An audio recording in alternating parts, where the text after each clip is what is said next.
There's something happening in your mind right now that you've never questioned. A constant stream of thoughts flowing through your awareness, and you've spent your entire life assuming these thoughts are you, that they originate from you, that they define who you are. But what I'm about to reveal will fundamentally alter your relationship with reality itself, and once you see this, you can never unsee it. The recognition changes everything. Take a moment right now and simply observe your thinking. Don't try to control it, don't try to stop it, just watch. Notice how thoughts appear in your awareness without your conscious permission. You didn't decide to think the thought you just had. It simply arose, fully formed, in the space of your consciousness. And here's the question that breaks the entire illusion. If you didn't consciously generate that thought, where did it come from? Most people go their entire lives never asking this question. They experience thoughts and immediately identify with them. I'm thinking this, therefore this is me. But neuroscientists have discovered something that spiritual traditions have known for thousands of years. By the time you become consciously aware of a thought, your brain has already been processing it for approximately 300 to 500 milliseconds. You're not generating thoughts. You're receiving them, observing them, after they've already been constructed by unconscious processes you have no direct access to. This isn't just philosophical speculation. This is measurable, verifiable science. In the 1,980 seconds, researcher Benjamin Libet conducted experiments that proved conscious awareness of a decision occurs after the brain has already initiated the action.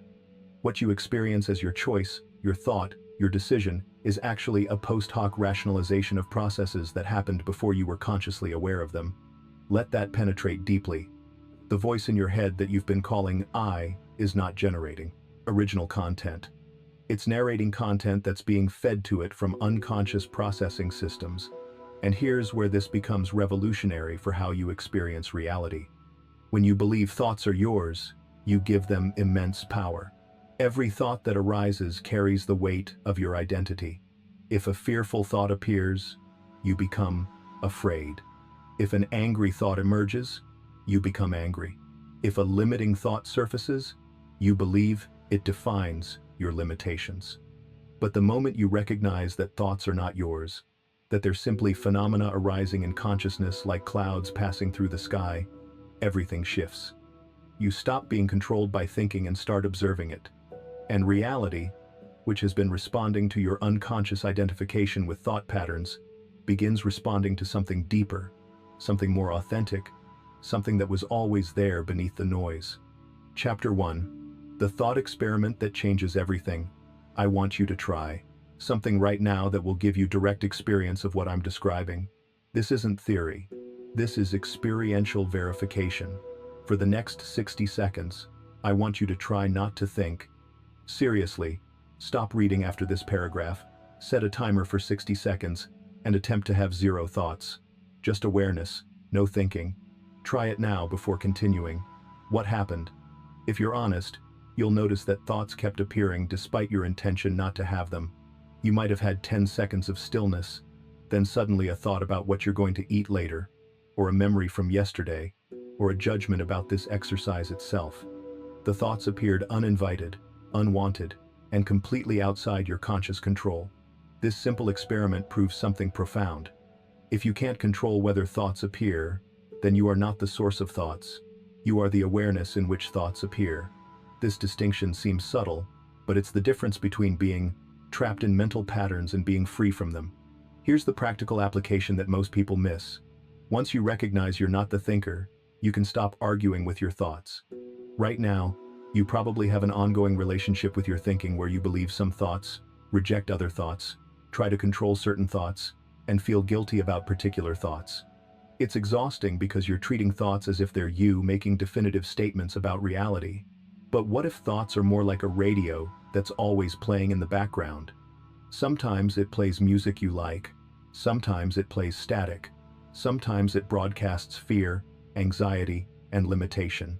The radio doesn't define you. You're the awareness that hears the radio. And just like you can change channels on a radio without identifying with what was playing before, you can let thoughts pass without identifying with their content. Practical exercise 1. The thought labeling practice. For the next 7 days, Practice this every morning for 5 minutes. Sit comfortably and simply observe your thoughts. Every time a thought appears, mentally label it. Not with judgment, just with accurate description. Planning thought, memory thought, worry thought, fantasy thought, judgment thought. Don't engage with the content. Don't follow the thought stream. Just label and let it pass. What you'll notice by day 3 or 4 is that there's a gap between you and your thoughts. You're not the thoughts. You're the spacious awareness that can observe thoughts arising and dissolving. This creates what neuroscientists call metacognitive awareness, the ability to think about your thinking, to observe your mental processes from a position that's not entangled with them. And once this metacognitive awareness stabilizes, reality starts responding to you differently, because you're no longer broadcasting the chaotic frequency of unconscious thought identification. Chapter 2. The source code of recurring thoughts. Now that you understand thoughts aren't yours, let's go deeper into where they actually come from. Because once you trace thoughts back to their source, you gain the ability to change what types of thoughts arise in your consciousness, which changes what reality you experience. Your brain operates like a prediction machine.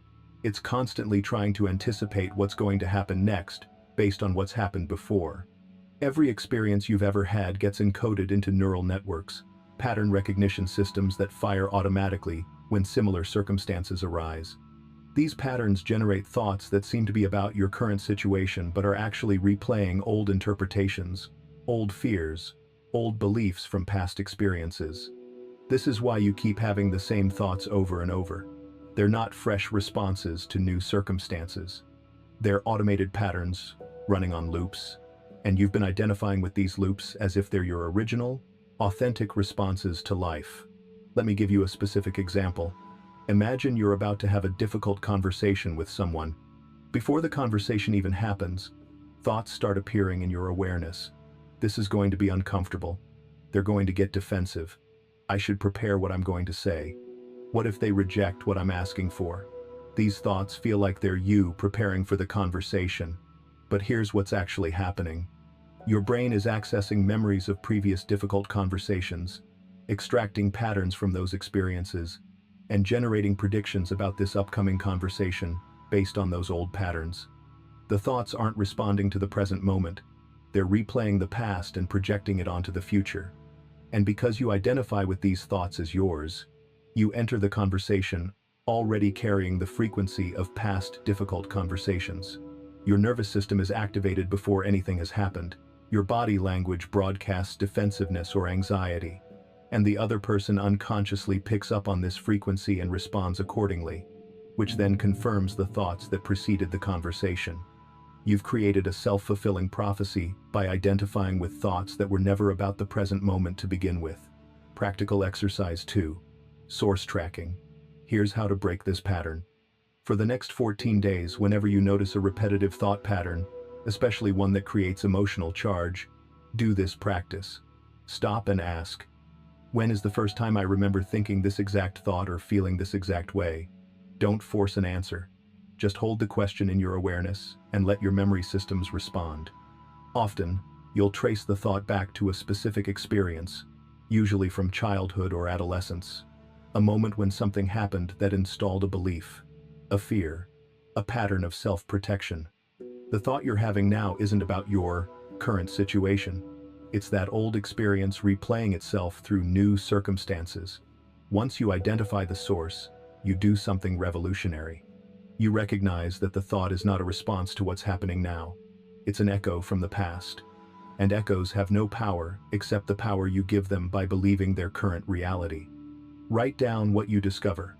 The thought, I'm not good enough, originates from being compared to my sibling at age 8. This thought is not about my current capabilities. It's an old recording playing. This awareness alone begins to dissolve the thought's power because you've stopped identifying it as your authentic response. You've recognized it as outdated programming, and outdated programming can be updated. Chapter 3. The Frequency Broadcast System. Now let's connect this to how reality responds to you, because this is where understanding becomes transformation. Your thoughts, despite not being originally yours, create an electromagnetic frequency that broadcasts from your nervous system into the field around you. This isn't mysticism. This is documented science. The HeartMath Institute has measured the electromagnetic field generated by your heart, which extends 8 to 10 feet from your body in all directions. This field carries information about your internal state, and it's constantly being read by other people's nervous systems, by animals, by plants, and by what quantum physicists call the zero-point field, the underlying energetic substrate of reality itself. When you identify with your thoughts, believing they're you, your electromagnetic field broadcasts the frequency of those thoughts. If you're thinking anxious thoughts and identifying with them, your field broadcasts anxiety. If you're thinking limiting thoughts and believing them, your field broadcasts limitation. And reality, which is not separate from you but rather a responsive field that you're embedded in, organizes itself around the frequency you're broadcasting. This is why people can do all the manifestation work, all the visualization, all the affirmations, and still experience the same patterns. They're trying to broadcast a new frequency through conscious intention, while their unconscious identification with thought patterns is broadcasting a much stronger, more consistent signal that contradicts their intentions. But here's what changes when you stop identifying with thoughts. Your electromagnetic broadcast is no longer dominated by mental patterns. Instead, it starts emanating from a deeper place, from the awareness itself, from the spaciousness that exists before thinking begins. And this frequency is coherent, stable, and powerful in ways that thought-based frequencies can never be. Think of it like this. Thoughts create a chaotic, fluctuating frequency, constantly changing based on what thought arises next. But awareness, the space in which thoughts appear, has a consistent, coherent frequency. It's like the difference between trying to broadcast a clear radio signal while someone's constantly changing the channel versus broadcasting from a stable frequency that maintains its coherence regardless of what content is playing. Practical exercise 3. The awareness anchor practice. This practice trains you to shift your identity from thought to awareness, which shifts your electromagnetic broadcast from chaos to coherence. Practice this twice daily for 10 minutes, morning and evening. Sit in a quiet space and close your eyes. Take 3 deep breaths, then let your breathing return to its natural rhythm.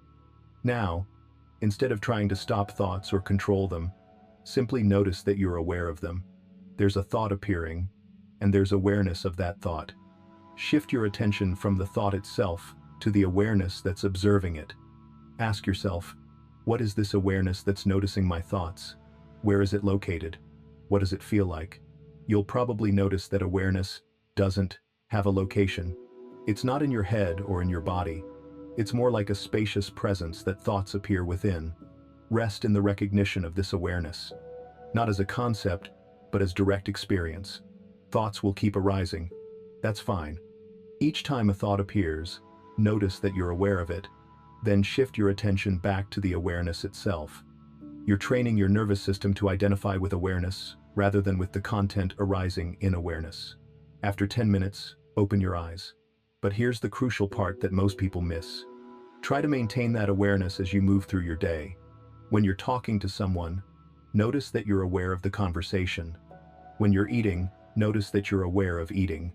When thoughts arise, notice that you're aware of thoughts. This creates what I call awareness momentum. The more you practice recognizing yourself as awareness rather than as thoughts, the more your electromagnetic field broadcasts from that coherent space rather than from chaotic thought patterns. And reality responds to this coherent broadcast with synchronicities, opportunities, and experiences that were impossible when you were broadcasting from thought identification. Chapter 4. The Collective Thought Pool. Here's where this gets even more profound, even more paradigm shifting. Not only are thoughts not originally yours, many of them aren't even generated by your individual brain. You're accessing what could be called a collective thought field, and most people have no idea this is happening. Have you ever noticed that certain thoughts seem to be more prevalent during certain times? Entire populations suddenly concerned about the same topics, experiencing similar fears, sharing common obsessions? This isn't coincidence. This is evidence of collective thought fields that individual consciousnesses tap into and mistake for personal thinking. Researchers studying collective consciousness have found measurable correlations between global events and random number generator outputs across the planet. When something significant happens that captures mass attention, random number generators that should produce completely random sequences start showing non-random patterns, as if the collective focus is influencing probability fields at a quantum level. What this suggests is that consciousness is not isolated in individual brains. It's more like individual receivers tuning into a broader field of consciousness that contains thought patterns, belief systems, and emotional frequencies shared across populations. You can verify this in your own experience. Pay attention to your thoughts over the next few days. Notice how many of them are about things you're not directly experiencing. Concerns about the economy you read about in news. Worries about global events that don't affect your immediate life. Opinions about people you've never met. These thoughts didn't generate from your direct experience. They entered your awareness from the collective thought field, and you adopted them as if they were your original thoughts. This is simultaneously disturbing and liberating. Disturbing because it means you've been even less in control of your thinking than you realized. Liberating because once you recognize you're accessing collective thought fields, you can choose which fields to tune into and which to tune out. Practical exercise 4. The Thought Origin Investigation. For the next 21 days, practice this investigation every evening. Take 10 minutes to review your day and categorize your thoughts into 3 types. Type 1. Direct experience thoughts. Thoughts arising from what you're actually experiencing in the moment. This coffee is hot. I'm feeling tired. That sunset is beautiful. These are responses to direct sensory input. Type 2. Personal history thoughts. Thoughts arising from your individual past experiences and memories. These are the patterns we discussed earlier. Replays of old programming specific to your life. Type 3. Collective field thoughts. Thoughts about things you're not directly experiencing but have absorbed from media, conversations, cultural narratives. Concerns about things happening in distant places. Opinions about situations you've never encountered. Beliefs about how life works that you adopted from others. Write down examples from each category. What you'll discover is that Type 3 thoughts, collective field thoughts, probably comprise 60–70% of your daily thinking. You've been spending most of your mental energy processing thoughts that have nothing to do with your actual life, your direct experience, or your authentic responses to reality. Once you see this clearly, you can make a revolutionary choice. You can stop engaging with Type 3 thoughts entirely. When a thought arises about something you're not directly experiencing, something you absorbed from the collective field, you simply let it pass without engagement. You don't suppress it. You don't fight it. You just don't invest attention in it. This practice alone can reduce your mental noise by more than half, which means your electromagnetic broadcast becomes dramatically clearer. You're no longer amplifying collective fears, collective limitations, collective patterns. You're broadcasting from your direct experience and your awareness itself. Chapter 5. The Reality Response Mechanism. Now let's make this extremely practical by showing you exactly how reality starts responding differently once you stop identifying with thoughts. Because this isn't just about peace of mind or spiritual awakening. This is about fundamentally changing what shows up in your actual lived experience. Reality operates as a responsive field, not a fixed objective structure. Quantum physics has proven that observation affects outcomes at the subatomic level. But what most people don't understand is that this isn't limited to laboratories. The same mechanism operates at every scale, including the scale of your daily life. When you identify with thoughts, you're observing reality through the lens of those thoughts. If you're thinking and believing relationships are difficult, you're observing reality through that filter. And reality, being responsive to observation, organizes itself to match that observation. You notice the difficulties in relationships. You unconsciously gravitate toward relationship dynamics that confirm the difficulty. You interpret neutral situations as confirming your thought pattern. But here's what happens when you stop identifying with that thought. When the thought relationships are difficult arises and you recognize it as just a thought, not as truth, not as your authentic knowing, you're no longer observing reality through that filter. The thought can be present in your awareness without you believing it. without you broadcasting it as your operating frequency. From this space of non-identification, you're observing reality more directly, without the distortion of thought-based filters. And what you'll discover is that reality is far more fluid, far more responsive, far more filled with possibility than your thoughts ever suggested. Let me give you a concrete example of how this works. Let's say you've been thinking, money is hard to make for years. This thought creates an observation filter that causes you to notice all the evidence supporting it. You see the effort required. You notice when opportunities don't work out. You feel the struggle of financial pressure, but you're not consciously choosing to create this experience. You're simply identified with a thought pattern that's observing reality through a specific lens, and reality is organizing itself to match that observation, because that's how the responsive field works. Now, watch what happens when you stop identifying with that thought. The thought, money is hard to make, arises, but instead of believing it, you recognize it as a thought, a pattern, possibly inherited from parents, possibly absorbed from collective fields, definitely not the ultimate truth about reality. From this non-identified position, you're no longer locked into observing reality through that filter. You become available to notice different aspects of reality. Opportunities that were always there but filtered out by your thought-based lens become visible. Synchronicities that were always occurring but dismissed as coincidence register in your awareness. Actions that feel aligned become obvious, where before you only saw actions that required struggle. This isn't positive thinking. You're not replacing money is hard to make with money is easy to make. You're dissolving identification with both thoughts and observing reality from awareness itself, which has no predetermined filters about how money works. Practical exercise 5. The Reality Response Journal. This is a 30-day practice that will give you direct, measurable evidence of reality responding differently once you stop identifying with thoughts. Here's exactly how to do it. Week 1. Baseline documentation. Every evening, write down 3 recurring thoughts you notice during the day, particularly thoughts about limitations, difficulties, or how reality works. Don't try to change them, just document them. Also write down 3 things that happened that day in the areas those thoughts concern. If your recurring thought is about relationships being difficult, document 3 things that happened in relationships. Week 2. Pattern recognition. Review your Week 1 documentation. Look for correlations between your recurring thoughts and what actually happened. You'll likely see that reality organized itself around your thought patterns.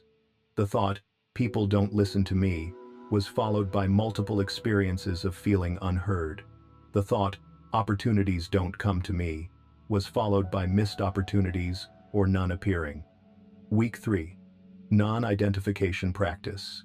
Now you practice non-identification.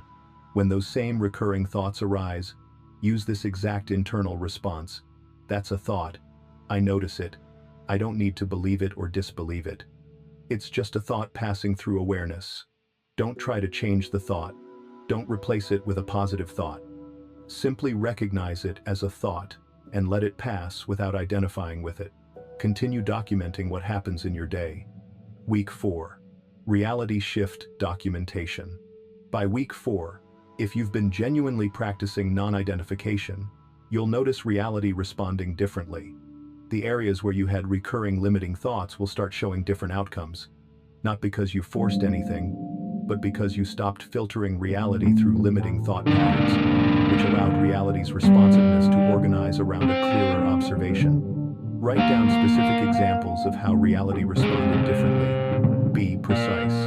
In week 1, I had thought, people don't listen to me 7 times, and experienced 4 situations where I felt unheard. In week 4, the same thought arose 5 times, but I practiced non-identification, and I experienced 3 situations where I felt genuinely heard and understood. This journal becomes concrete evidence that reality responds to your relationship with thoughts, not to the thoughts themselves. Chapter 6. The Identity Reconstruction. Everything I've shared so far leads to this crucial point. If thoughts aren't you, and thoughts have been the primary thing you've been identifying with, then who are you? This question isn't philosophical abstraction. This is the most practical question you can ask, because your identity determines your frequency, and your frequency determines your experience.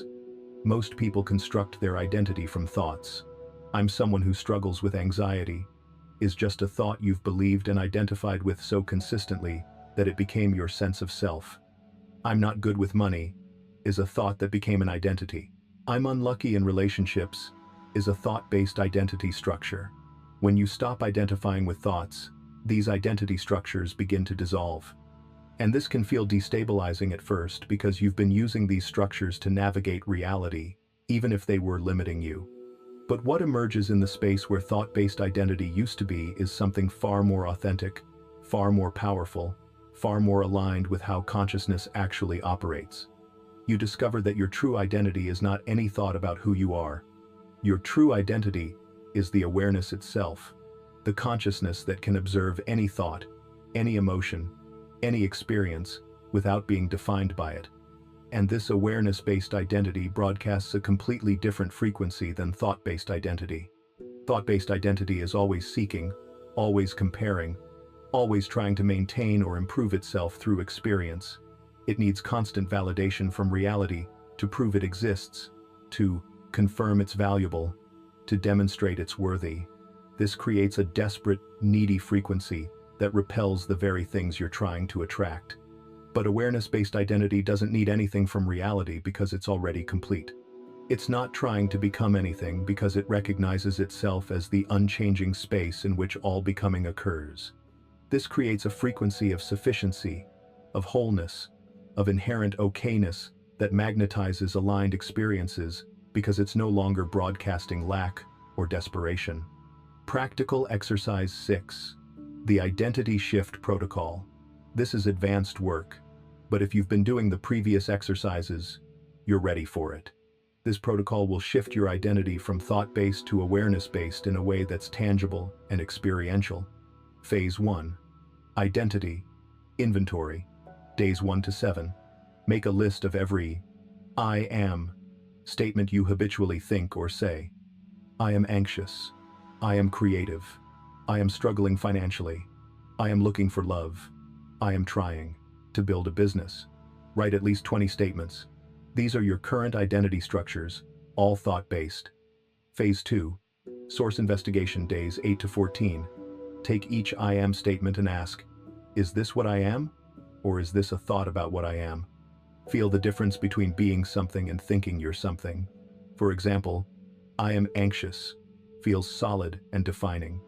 But "I'm having anxious thoughts" recognizes the thoughts without identifying with them. Rewrite each statement from identity to observation. "I am struggling financially" becomes "I'm observing thoughts about financial struggle." Phase 3. Awareness. Recognition.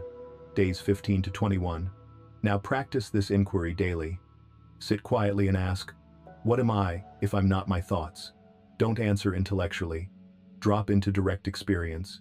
You'll notice you're aware. You're the presence that can observe thoughts, feelings, sensations, experiences. Rest in this recognition for 15 minutes daily. Phase 4. Identity Embodiment. Days 22 to 30. Now practice moving through your day from awareness identity rather than thought identity. When someone asks how you are, instead of responding from thought-based identity, "I'm stressed about work," respond from awareness identity, "I'm noticing a lot is moving in my life right now." When making decisions, instead of deciding from thought patterns, "I should do this because," decide from awareness, "What action feels aligned from this spacious place?" What happens through this protocol is not that you lose your personality or become some emotionless spiritual robot. What happens is you stop being limited by thought-based identity structures. You become more fluid, more responsive, more authentic, because you're not defending or maintaining an identity that was never real to begin with. Chapter 7. The Integration Point. Everything we've explored points to this integration. Reality doesn't respond to your thoughts, and reality doesn't respond to you stopping your thoughts. Reality responds to the quality of awareness you're observing from, and that quality shifts dramatically when you stop identifying with thoughts as you. This is why monks who've meditated for decades in caves don't necessarily transform their external circumstances, while some people have profound reality shifts after just a few weeks of practice. It's not about how many hours you meditate, it's about whether you've actually shifted from thought identification to awareness recognition in your lived experience. You can sit in meditation for hours and still be identified with thoughts. You're just identified with quieter thoughts, spiritual thoughts, thoughts about how peaceful you are. But if you're moving through your daily life from awareness identity, even for 5 minutes at a time, you're broadcasting a completely different frequency that reality responds to immediately. Let me share what this looks like in practical terms across different life areas, so you can recognize the shift happening in your own experience. In relationships, thought identification creates relationships where you're constantly managing how the other person perceives you, where conflict feels threatening to your identity, where you need the relationship to validate your worth. Awareness identity creates relationships where you can be genuinely present without needing anything, where conflict is just sensation and thought patterns passing through without defining you, where connection happens naturally without effort. In work and creativity, thought identification makes work feel like proof of your value, makes creative blocks feel like personal failure, makes success necessary to validate your worth. Awareness identity allows work to flow through you without defining you, allows creative blocks to be observed without resistance, allows success or failure to be experiences rather than identity statements. In health, thought identification creates chronic stress because every sensation gets interpreted as meaning something about you. Every symptom becomes a threat to your identity. Awareness identity allows your nervous system to relax because sensations can be present without meaning anything about who you are, allowing your body's natural intelligence to regulate more effectively. In finances, thought identification creates financial anxiety because money becomes proof of your value or lack thereof. Every transaction carries identity weight. Awareness identity allows money to flow more naturally because it's no longer carrying the burden of proving your worth. It's just energy moving through your experience. The pattern is consistent across every area. When you're identified with thoughts, reality has to constantly confirm or deny your thought-based identity, which creates resistance, struggle, and limitation. When you're identified with awareness, reality can organize itself around the coherent frequency of that awareness, without being filtered through limiting thought patterns. Practical exercise 7. The daily integration practice. This final practice integrates everything we've covered into a daily rhythm that maintains the awareness identity shift you've been developing. Practice this every morning for 20 minutes minimum. Minutes 1 to 5. Awareness. Recognition. Sit comfortably and recognize that you're aware. Not thinking about awareness, directly noticing the aware presence that's reading these words right now. Rest as that awareness. Minutes 6 to 10. Thought observation. Allow thoughts to arise. Don't stop them. Don't control them. Practice observing them from awareness without identifying with them. Label them if helpful. Planning thought, worry thought, memory thought. Notice the space between thoughts. Minutes 11 to 15. Sensation. Observation. Bring attention to physical sensations in your body. Notice how sensations arise and dissolve in awareness just like thoughts do. Practice feeling sensations without creating meaning about them. Just awareness observing sensation. Minutes 16 to 20. Reality preview. From this space of awareness identity, not from thought patterns, preview your day. Not visualizing what you want to happen, but feeling into what actions want to emerge from this spacious awareness. What wants to happen through you today? Not what you think should happen, but what arises naturally from awareness. Then move into your day, maintaining as much awareness identity as possible. Every time you notice you've collapsed back into thought identification, which will happen repeatedly, that's normal. Simply recognize it and return to awareness. Not as failure, just as the practice of remembering what you actually are. The recognition that changes everything. We've covered a tremendous amount of ground, but it all comes down to one simple recognition that you can verify in your direct experience right now. Thoughts are not you. They arise in awareness. They dissolve in awareness. And awareness itself is what you actually are. This isn't a belief you need to adopt. This is a direct recognition available in this moment. Right now, Notice that you're aware of reading these words. That awareness is not a thought. It's what thoughts appear in. It's what you actually are, beneath every thought pattern, every identity structure, every story about who you're supposed to be. And when you live from this recognition, when you stop giving thoughts the power of identity, reality responds to the coherent frequency of awareness itself, rather than the chaotic frequency of thought identification. Synchronicities multiply, opportunities appear, resources flow, not because you manifested them through technique, but because you stopped filtering reality through limiting thought patterns that were broadcasting lack and limitation. The moment you realize thoughts aren't yours is the moment reality can finally respond to what you actually are rather than what you think you are. And what you actually are is vast, creative, coherent consciousness temporarily experiencing itself through this particular human form. Everything shifts from here. Not gradually through years of practice, but immediately as soon as you recognize what's actually true. You are not your thoughts. You are the awareness observing them. And that awareness is broadcasting a frequency that reality has been waiting to respond to your entire life. The only question remaining is, will you continue living from the limited identity of thought patterns, or will you recognize yourself as the unlimited awareness that thoughts appear within? Reality is waiting for your answer, not your thought about your answer, but the frequency you broadcast through the recognition of what you actually are. You are not your thoughts. You never were. And the moment you truly realize this, everything changes.